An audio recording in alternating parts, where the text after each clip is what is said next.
ले सकते हैं। इतना कहते हुए तन्वी अपनी शर्ट के बटन खोलकर उसे जमीन पर फेंक देती है। गुस्से से तन्वी का चेहरा लाल हो चुका होता है। बचे हुए कपड़ों में उसकी खूबसूरती और निखर के नजर आने लगती है। उसके बॉडी के कर्व साफ नजर आने लगते हैं। यामिनी न चाहते हुए भी एक पल के लिए तन्वी को देखती रह जाती है।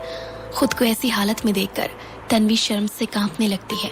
अपने बदन में बचे बाकी कपड़ों को पकड़ते हुए तन्वी गुस्से से विद्युत की आंखों में देखकर कहती है, क्या आज के लिए इतना काफी है? काफी? इससे ज्यादा बेइज्जती मैंने 8 साल पहले महसूस की थी। विद्युत मन ही मन सोचता है। उसकी आंखों में तिरस्कार, नफरत और गुस्सा एक साथ नजर आने लगता है। असल में तन्वी को ऐसी हालत में देखकर उसे खुशी मिलनी चाहिए थी, पर पता नहीं क्यों तन्वी की आंखों में शर्मिंदगी देखकर विद्युत को बिल्कुल अच्छा नहीं लग रहा था। उल्टा वो और ज्यादा फ्रस्ट्रेट होकर अपनी टाई को ढीला कर देता है। उधर तन्वी विद्युत को खामोश देखकर अपने बचे हुए कपड़ों को उतारने ही वाली होती है कि विद्युत गुस्से से बोल पड़ता है, गेट आउट। तन्वी रुक जाती है और विद्युत की तरफ देखने लगती है और गुस्से से अपने दांत पीस लेती है। अपने हाथ से अपने कपड़ों को हटा लेती है। माहौल को शांत होता देखकर यामिनी चैन की सांस लेती है। इतनी देर से उसे ऐसा लग रहा था जैसे विद्युत और तन्वी किसी फिल्म का सीन कर रहे हों, जहां पर उसकी कोई जरूरत नहीं। अपनी इस इंसल्ट से यामिनी चिढ़ते हुए कहती है, बस बहुत हो गया, इस बात को यही खत्म करते हैं। तुमने सुना नहीं मिस्टर विद्युत ने क्या कहा? Just get lost. विद्युत मुड़कर यामिनी को देखता है। गुस्से भरी आवाज में वो फिर कहता है, आई सेड गेट आउट। ये सुनकर यामिनी बिल्कुल शॉक्ड हो जाती है। उसे अभी यकीन नहीं हो रहा होता कि विद्युत उसे बाहर जाने के लिए कह रहा है। यामिनी कुछ बोलने ही वाली होती है कि विद्युत एक बार फिर उसे गुस्से से देखता है। यामिनी घबराकर तन्वी को देखते हुए वहां से बाहर चली जाती है। यामिनी के जाते ही सब कुछ फिर से एकदम शांत हो जाता है। तन्वी अब भी उसी हालत में विद्युत के सामने खड़ी थी। उसके बदन पर उसके काले घने बाल लहरा रहे थे। उसके काले बाल उसके फेयर स्किन को और भी आई कैची बना रहे थे। उसकी काली आंखों में शर्म और जिद एक साथ नजर आ रही थी। अचानक खिड़की से आती ठंडी हवा से तन्वी कांप उठती है। तन्वी को ऐसी हालत में देखकर विद्युत को अच्छा नहीं लगता। उसे महसूस होता है कि तन्वी के लिए उसका बिहेवियर कुछ नर्म पड़ रहा है। अपने जज्बातों को दबाते हुए वो नजरें तन्वी से हटा लेता है। विद्युत को अपने सामने खड़ा देखकर तन्वी को ऐसा लगता है जैसे वो उसकी बड़ी सी परछाई उसे ढक रही है। अचानक तन्वी विद्युत से पूछती है, मिस्टर विद्युत, क्या आप मुझसे डिससेटिस्फाइड है? पिछली रात से तन्वी को ऐसा ही लग रहा था कि विद्युत को उससे कोई लगाव नहीं है और वो उसके साथ गुस्से से पेश आ रहा है। तन्वी इस बात को नजरअंदाज करना चाहती थी, पर आज जब विद्युत ने उसे सबके सामने इतना बेइज्जत किया तो ना चाहते हुए भी उसे विद्युत से ऐसा सवाल पूछना पड़ा। नाखुश? विद्युत झूठी मुस्कान लिए तन्वी की तरफ देखकर कहता है, उन दोनों के रिश्ते को सिर्फ खुशी के तराजू में नहीं रखा जा सकता था। वैनिटी से बाहर जाने के लिए विद्युत दरवाजे की तरफ जाता है। दरवाजे के आखिर में पहुंचकर वो अचानक सारी खिड़कियों को पर्दों से ढकने लगता है। उसके ऐसा करते ही पूरे वैनिटी में अंधेरा हो जाता है। उस अंधेरे में तन्वी अपनी आंखें बड़ी कर विद्युत को धीरे धीरे अपने करीब और करीब आते हुए देखती है। अचानक तन्वी को अपनी पीठ पर ठंडक महसूस होती है। विद्युत अब उसके बहुत करीब आ चुका होता है। घबराते हुए वो विद्युत से कहती है, ये क्या कर रहे हैं आप? अगर मैं ये नहीं करूंगा तो इसके बगैर मुझे पता कैसे चलेगा कि मैं तुमसे सेटिस्फाइड हूं या नहीं? विद्युत तन्वी की बात का जवाब देता है। तन्वी ठंड से कांप रही थी, यहाँ तक कि उसकी हड्डियों में भी ठंड महसूस हो रही थी और वो ठंड से पागल हो रही थी।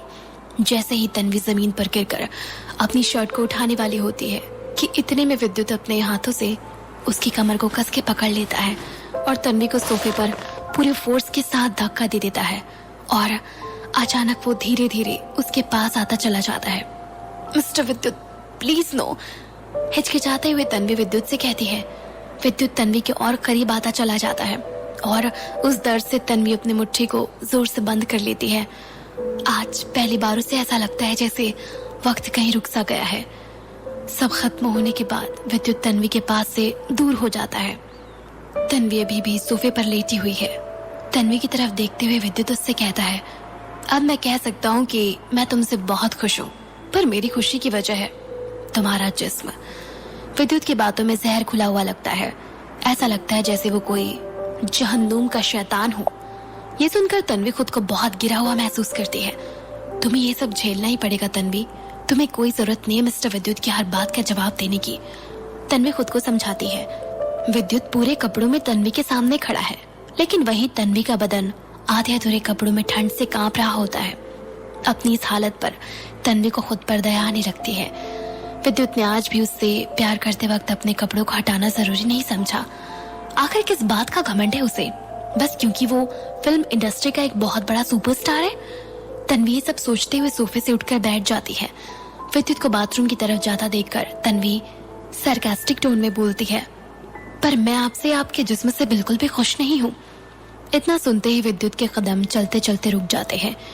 तन्वी विद्युत की तरफ देखते हुए कहती है, आपकी तो पहले से इतनी सारी गर्लफ्रेंड्स रह चुकी हैं, आपको किसी ने बताया नहीं कि एक लड़की से प्यार कैसे किया जाता है? तन्वी की चिढ़ाने वाली बात सुनकर विद्युत गुस्से से उसकी तरफ देखकर कहता है, जो लड़की पैसों के लिए खुद को बेच दे वो प्यार करने के लायक नहीं होती। ये सुनकर तन्वी का चेहरा बिल्कुल मुरझा जाता है।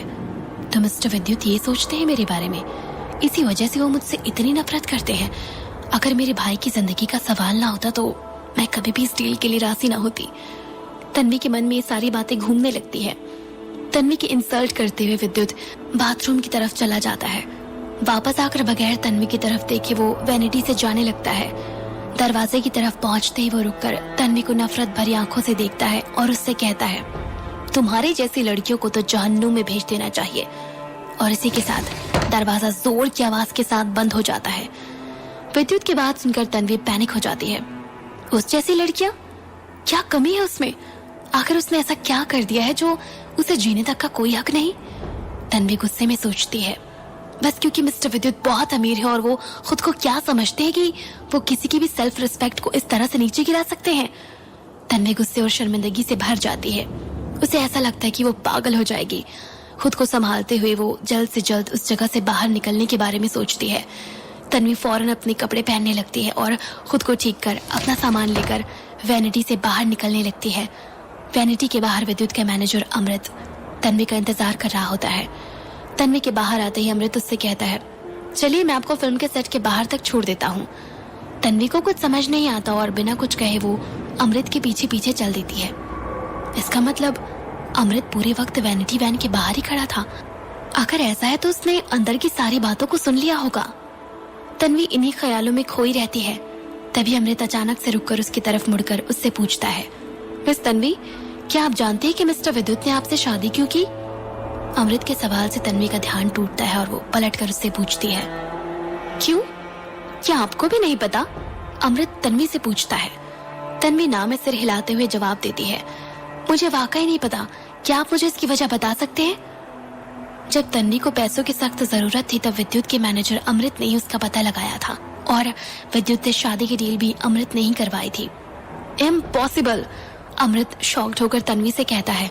तन्वी भी हैरानी से अमृत की बात सुन रही होती है। दरअसल मैं भी इस बारे में कुछ नहीं जानता। मुझे तो खुद मिस्टर विद्युत ने आपको ढूंढने के लिए कहा था। आपसे शादी के एग्रीमेंट का आइडिया भी उन्हीं का था। मुझे लगा शायद आप दोनों एक दूसरे को पहले से ही जानते हैं। अमृत की बातें सुनकर तन्वी शॉक्ड हो जाती है। ऐसा कैसे हो सकता है? अगर वो विद्युत को पहले से जानती होती तो मीडिया की दुनिया में वो बहुत बड़ा नाम बन चुकी होती। सभी जानते हैं कि सुपरस्टार विद्युत की जिंदगी से जुड़ी कोई भी छोटी से छोटी खबर मिनटों में बिक जाती है। तन्वी सोचने लगती है, क्या मैं आपको घर भेजने के लिए कार का अरेंजमेंट करूं? फिल्म के सेट से बाहर आते ही अमृत तन्वी से पूछता है। तन्वी उसे फौरन मना करते हुए कहती है, इसकी कोई जरूरत नहीं, थैंक यू। तन्वी बाहर की तरफ जाने लगती है। उस वक्त तक सारे रिपोर्टर्स भी शूटिंग सेट से चले गए होते हैं। जाहिर है कि सबको सुपरस्टार विद्युत और यामिनी सहाय के साथ होने की खबर पब्लिश करने की जल्दी होगी। रोड क्रॉस करके तन्वी टैक्सी को रुकवाने ही वाली होती है कि इतने में एक रेड कलर की ऑडी कार उसके सामने आ जाती है। कार का दरवाजा अचानक से खुलता है और यामिनी गुस्से से कार से उतरती है। तन्वी को समझ नहीं आता कि यामिनी इस वक्त वहाँ क्या कर रही है। इससे पहले कि तन्वी कुछ कहती, यामिनी उसके पास आकर उसे जोर से एक थप्पड़ मार देती है। तन्वी के गालों पर उसकी उंगलियों के निशान छप चुके थे। मैं तुमसे साफ साफ कह रही हूँ, विद्युत सिर्फ मेरे हैं। तुम ये मत समझना कि तुमने अपनी खूबसूरती के दम पर मुझसे छीन लोगी। यामिनी गुस्से से तन्वी की तरफ उंगली उठाकर कहती है। वो थप्पड़ तन्वी को अचानक से लग गया था।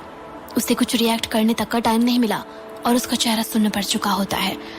तन्वी अपने हाथों से अपने गालों को छू कर देखती है और महसूस करती है कि उसके चेहरे के साथ साथ उसके सारे दांत बिल्कुल ठीक है। तन्वी को थोड़ी तसल्ली होती है और वो खुद को संभालते हुए जल्दी से वापस सीधी खड़ी हो जाती है। एंटरटेनमेंट इंडस्ट्री में यूं तो स्टार्स और रिपोर्टर्स के बीच कई नोकझोंक होती रहती थी, पर ऐसा कभी नहीं हुआ था कि किसी स्टार ने किसी रिपोर्टर पर हाथ उठाया हो। क्या यामिनी पागल हो चुकी है? तन्वी खुद से कहती है।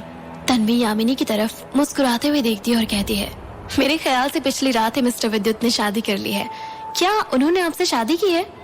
क्या आप मिसेस विद्युत तोमानी है? इस बात से कोई फर्क नहीं पड़ता कि उनकी शादी मुझसे हुई है या किसी और से, पर किसी भी कीमत में वो तुम नहीं हो सकती है और ना ही वो मिसेस नोमानी की रेपुटेशन तुम्हें कभी मिलने वाली है। यामिनी तन्वी के सवालों का जवाब देती है।